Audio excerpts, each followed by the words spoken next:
Olá a todos vocês que estão acompanhando a programação da TV Câmara, aqui pelo canal 4 da NET e também pelo portal www.riopreto.sp.leg.br. Obrigado pela audiência.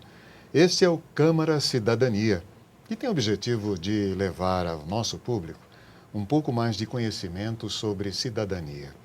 Toda semana, a cada programa, um tema diferente, sempre abordando os direitos e deveres do cidadão, com a presença de grandes advogados que irão explanar sobre diversos assuntos referentes ao tema. Também, dentro do programa, algumas participações externas de munícipes que poderão tirar suas dúvidas e enviar sugestões. Hoje, temos o prazer de receber em nossos estúdios o Dr. Flávio Marques Alves, especialista em Direito do Trabalho.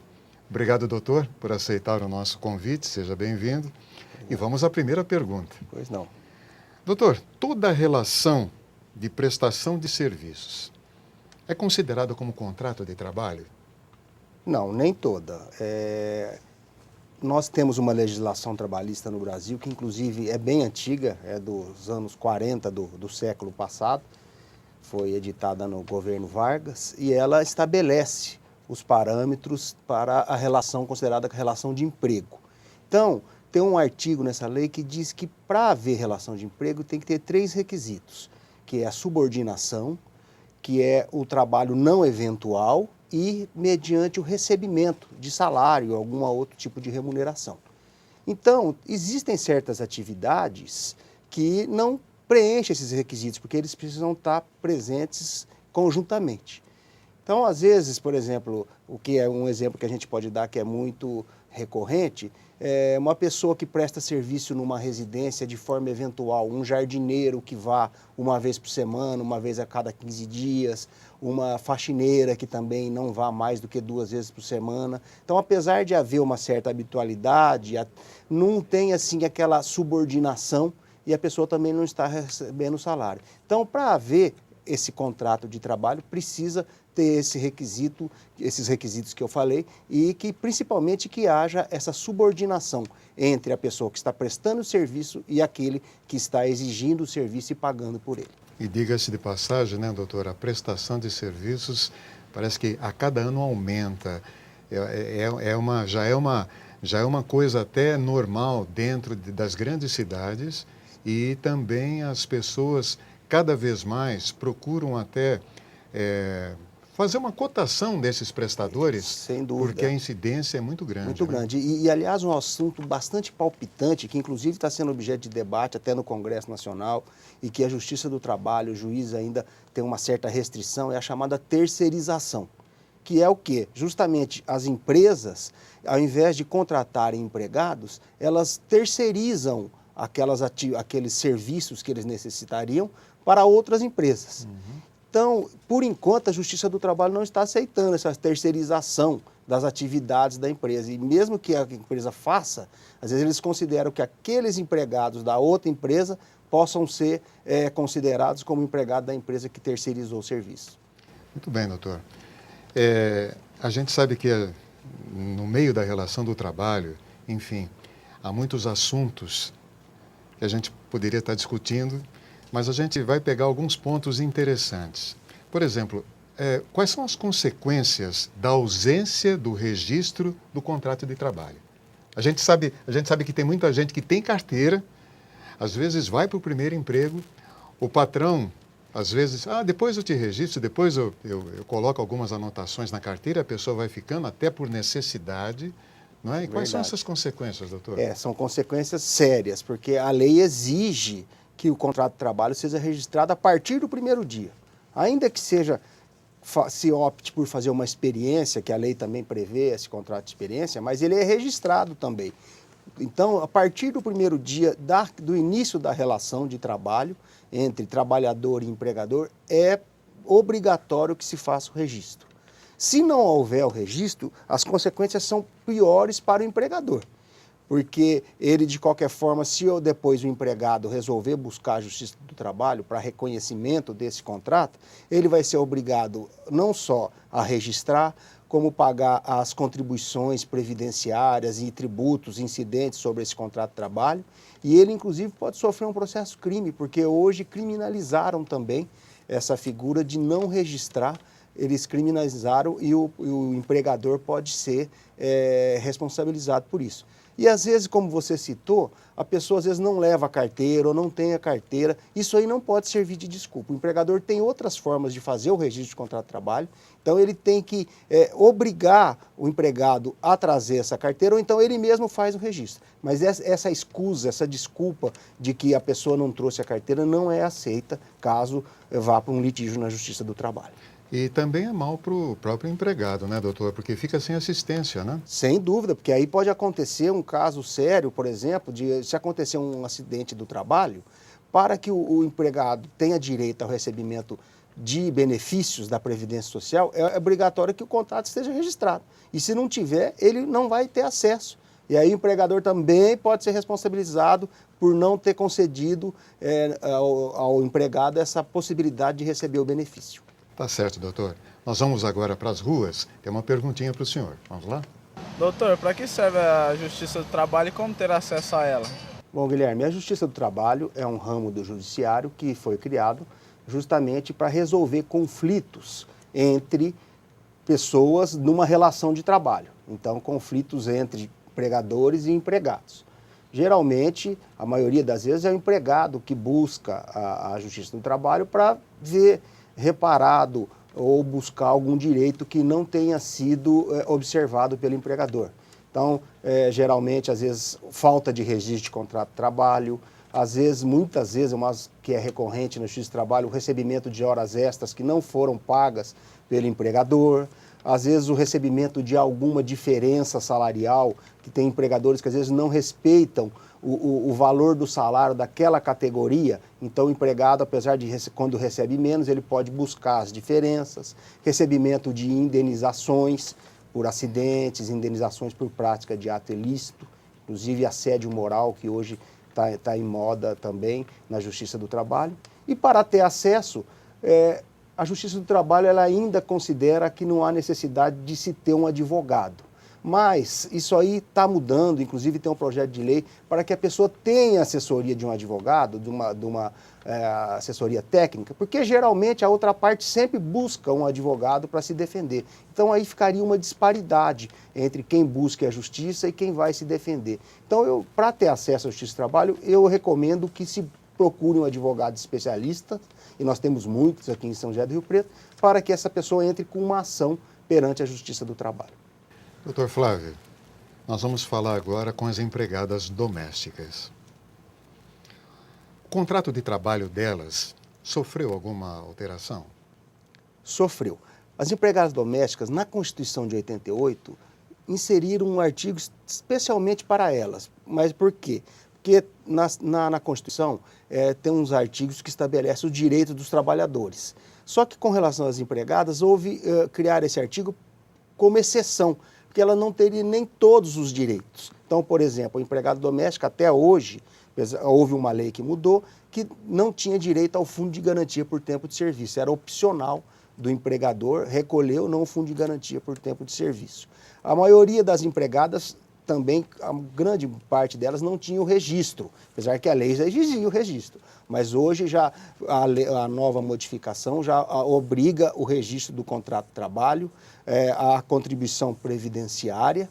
A empregada doméstica passa a ter direito a 30 dias de férias, porque não tinha esse direito assim garantido de forma específica, a recebimento de aviso prévio, a rescisão do contrato de trabalho. Então, a empregada doméstica hoje se equiparou ao empregador urbano de outras áreas. O único problema é que ainda não foi regulamentada a lei. A lei foi criada, foi aprovada, só que precisa de regulamentação. Então, tem algumas situações que o governo ainda precisa regulamentar para começar a fazer valer. Como, por exemplo, o caso do Fundo de Garantia, que ainda não está sendo obrigado o recolhimento porque não foi regulamentado. Mas ela teria o direito de, no fim da sua vida de trabalho requerer, por exemplo, a aposentadoria. Sim, Mesmo isso. assim, com essa lei ainda não... Não, mesmo com essa lei não regulamentada, já, a empregada doméstica já tem direito à aposentadoria e já é obrigatório o recolhimento da contribuição previdenciária pelo empregador. Uma parte o empregador recolhe, que é a maior parte, a outra parte a empregada desconta dela.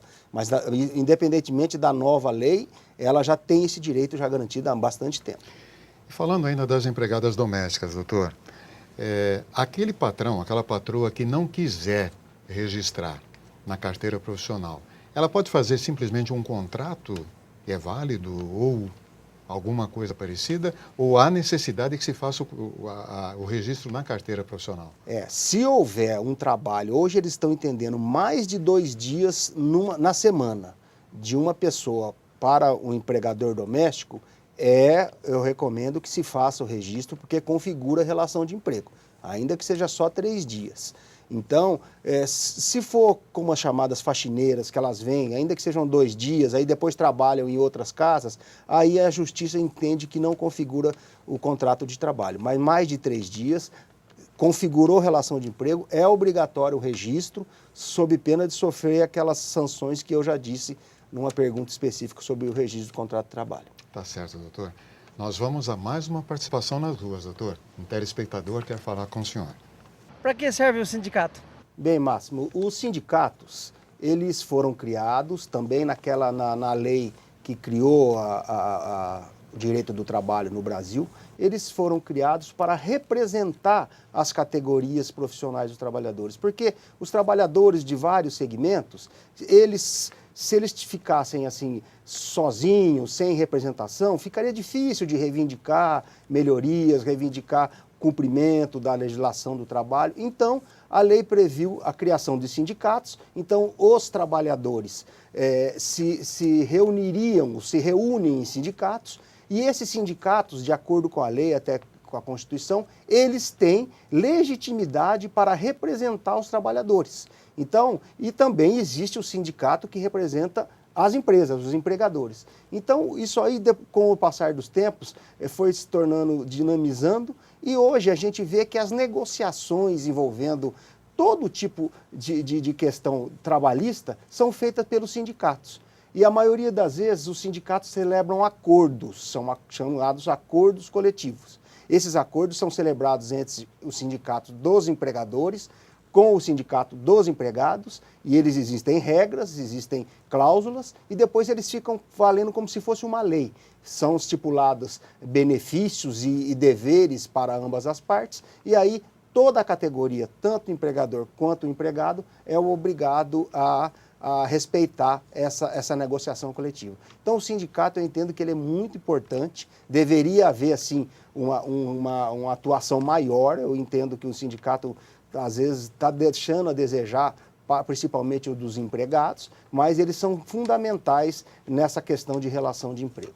Doutor Flávio, ainda falando de sindicato, até por conta de muitas pessoas que trabalham no setor privado e sempre ficam com essa pergunta: é obrigatório o pagamento de contribuição sindical? Essa é uma questão palpitante também e que aparece muito em litígio da Justiça do Trabalho. Porque é o seguinte, a lei criou uma contribuição obrigatória, que é a contribuição sindical. É um salário por ano, o salário correspondente a um dia por ano que o empregado contribui para o sindicato. Isso aí o próprio empregador desconta dele e repassa para o sindicato. Essa é a contribuição sindical e ela é obrigatória. Então não tem como o empregado se voltar contra essa contribuição. Agora tem uma contribuição, outras duas que chamam contribuição confederativa ou a contribuição assistencial. Essas contribuições, elas foram criadas mais para aqueles empregados que são filiados, assim, associados ao sindicato, como se fosse assim, a associação de um clube, a pessoa vai lá e fica sócio. Porque ele pertence à categoria, obrigatoriamente ele já é protegido pelaquela categoria, mas às vezes tem sindicatos que prestam outros serviços, como clube, como corte de cabelo, cursos, assistência jurídica, e para ter acesso a alguns desses serviços do sindicato é preciso que o funcionário seja sócio, se associe ao sindicato. Essa contribuição ela não pode ser cobrada se o empregado não se associou, não manifestou a sua vontade de ser sócio. E o que a gente vê bastante é que nessas convenções coletivas que eu mencionei, eles fixam uma contribuição e a empresa vai lá e desconta, mesmo sem autorização do empregado. E depois disso aí vira litígio também, que o empregado quer ser ressarcido por não ter autorizado o desconto. Então é uma questão também que envolve, tem bastante litígio na Justiça do Trabalho. Tá certo, então, doutor. Agora nós faremos um pequeno intervalo e voltamos logo com a segunda parte do Câmara Cidadania. Aqui pela TV Câmara, canal 4 da NET. A gente volta já. Olá, senhora, tudo bem? Tudo bem? CPF na nota? Imagina! O meu cupom fiscal vai para AMIC. A AMIC precisa muito da sua colaboração. Você só não pode esquecer de doar o seu cupom fiscal até o dia 10 do mês seguinte à sua emissão. Claro que eu não esqueço. Toda compra que eu faço, eu peço um cupom fiscal e dou para AMIC. Doando o seu cupom fiscal à AMIC, você ajuda sem perceber.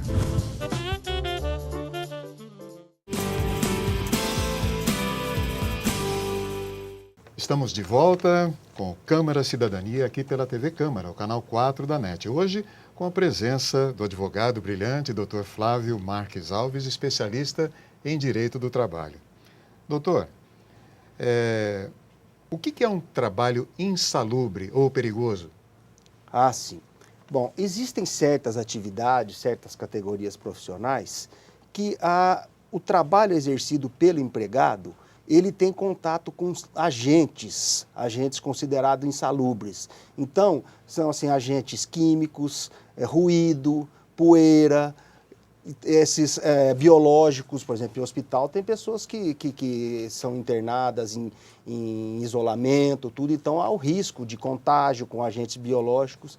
Então, nesses casos, a lei prevê, além da obrigatoriedade da empresa de fornecer ao empregado condições para minimizar, então, o uso de equipamentos de proteção para evitar o contato com esses agentes, a lei também exige que o empregado receba um adicional sobre o seu salário para compensar o trabalho nessas condições. Então, aí é chamado adicional de insalubridade. E o empregado, então, quando é constatado que aquele trabalho é insalubre, ele recebe o adicional. Muitas vezes existem atividades que existem dúvidas se ela é insalubre ou não. Então, como a gente que está falando também muito de justiça do trabalho, de ações, muitas ações são propostas na justiça do trabalho para que a referida empresa seja condenada a pagar o adicional de insalubridade para o funcionário porque não pagou durante o contrato de trabalho ou porque não paga. E para isso é preciso que seja realizada uma perícia. E nessa perícia, um perito nomeado pelo juiz, um profissional, vai constatar, naquela atividade o empregado tem contato com tal agente. Esse agente é insalubre, então ele tem direito de receber um adicional de tantos por cento. A lei, inclusive, fala 10%, 20% ou 40%, que são os níveis mínimo, médio e máximo de insalubridade. Você me fez a pergunta sobre também periculosidade. Periculosidade é quase igual, mas aí é trabalhos considerados perigosos. Então, por exemplo, esse pessoal que trabalha em posto de gasolina, tem contato com combustível que pode causar uma explosão, esse pessoal que trabalha com energia elétrica. Então, nesses casos, aí o adicional é de periculosidade e não de insalubridade. Então, são adicionais que são pagos para certas atividades consideradas ou perigosas ou insalubres. Doutor, o senhor nos mostrou agora números, ou 10 ou 20 ou 40%. Quem fixa isso? Então, é feito apesar que existe uma legislação que chama normas regulamentadoras, editadas pelo Ministério do Trabalho. E como já vem bastante tempo, atividades que vão sendo estudadas, nessas normas consta o que tipo, aquela atividade, se ela é insalubre ou perigosa, qual é o risco da exposição e qual seria o fator que o empregado deveria receber. Se ela é considerada mínima é 10%, média é 20% ou 40% em grau máximo. Então, nessas normas regulamentadoras que está esse percentual. E aí, quando o perito vai fazer, analisar, ele se baseia nessas normas. Ah, tá certo então, doutor. O senhor falou no primeiro bloco sobre um assunto, e a gente vai voltar a falar agora, que é um assunto atual. O que é assédio moral no trabalho? Depois eu tenho uma perguntinha também sobre o assédio. Pois não. O assédio moral é uma questão nova que tem surgido nas relações de trabalho e também tem surgido muito na Justiça do Trabalho, que é o seguinte, é quando uma pessoa sofre um tipo de humilhação, de assédio, por parte do seu empregador ou de um superior hierárquico, dentro do ambiente do trabalho. Então, o requisito para que seja configurado assédio moral é que haja hierarquia.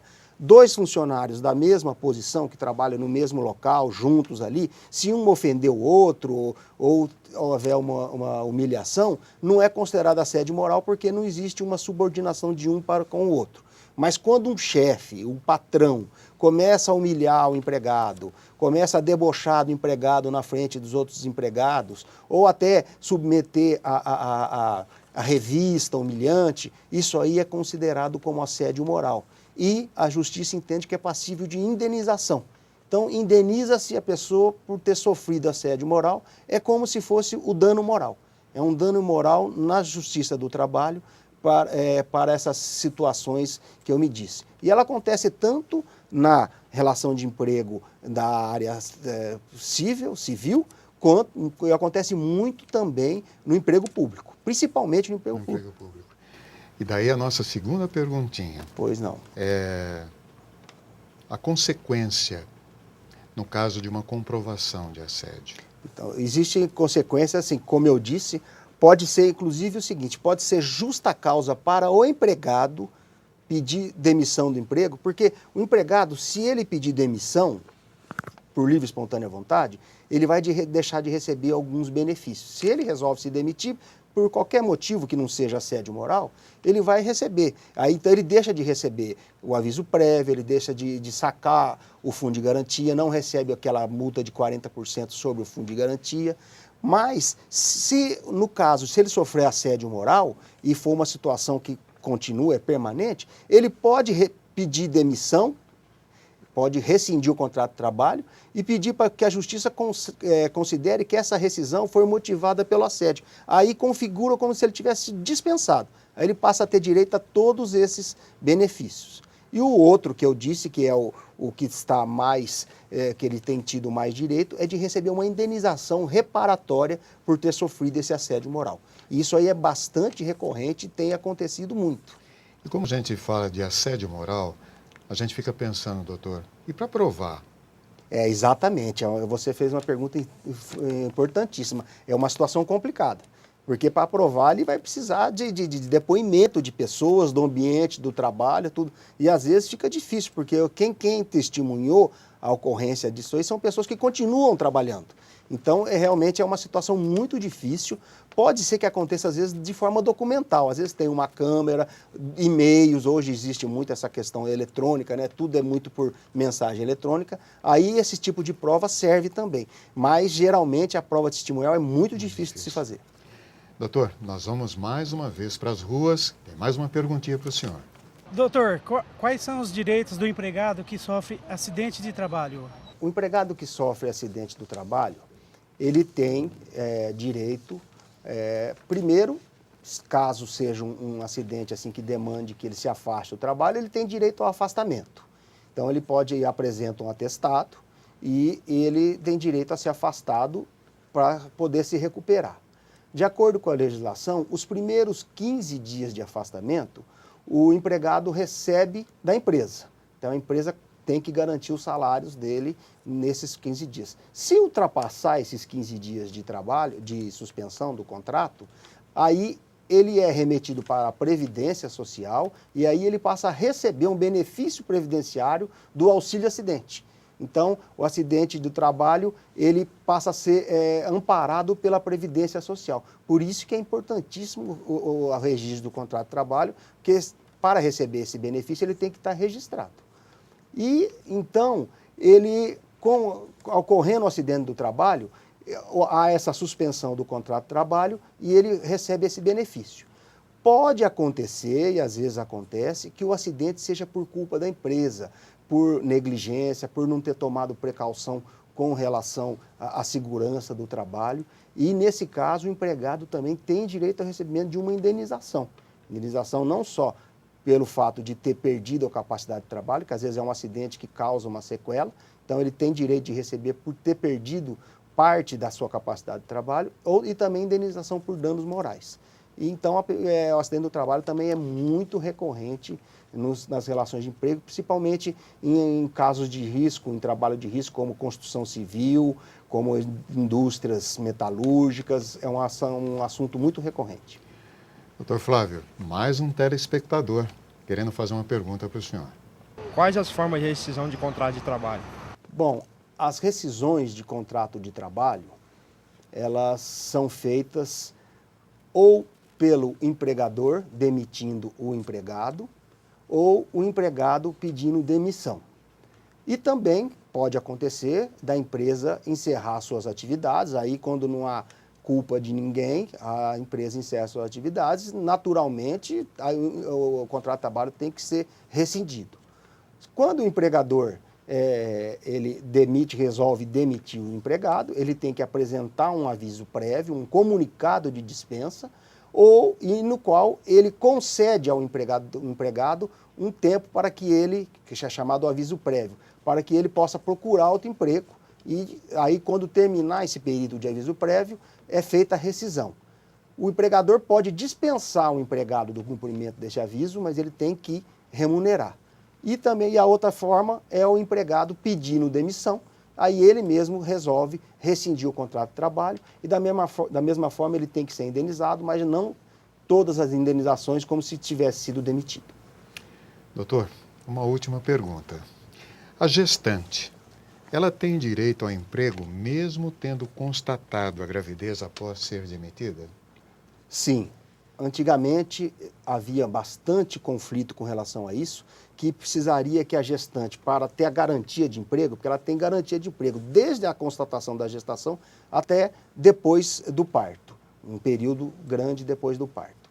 E havia um entendimento que ela precisaria ter conhecimento dessa gestação durante o contrato de trabalho. Se depois de demitida ela viesse a saber que estava grávida, mesmo ficou grávida, mesmo antes de ser demitida, muitas vezes ela não recebia, não conseguia reverter a volta ao emprego ou a estabilidade. Hoje não, está praticamente pacificado na Justiça do Trabalho, que se constatou que a concepção se deu enquanto o trabalho ainda estava em vigor, ela tem direito a essa estabilidade. Tá certo, doutor. São assuntos realmente apaixonantes. Sem dúvida. Só que, infelizmente, estamos chegando ao final do nosso programa. E esperamos que ele tenha sido de grande valia para você, telespectador, que acompanha a nossa programação, a programação da TV Câmara, aqui pelo canal 4 da NET. Obrigado por sua presença, doutor Flávio, pela sua participação valorosa aqui conosco. O Câmara Cidadania volta a semana que vem com outro assunto e outro profissional do direito para falar sobre direitos e deveres do cidadão. Obrigado pela audiência e até mais. TV Câmara, o canal do Legislativo.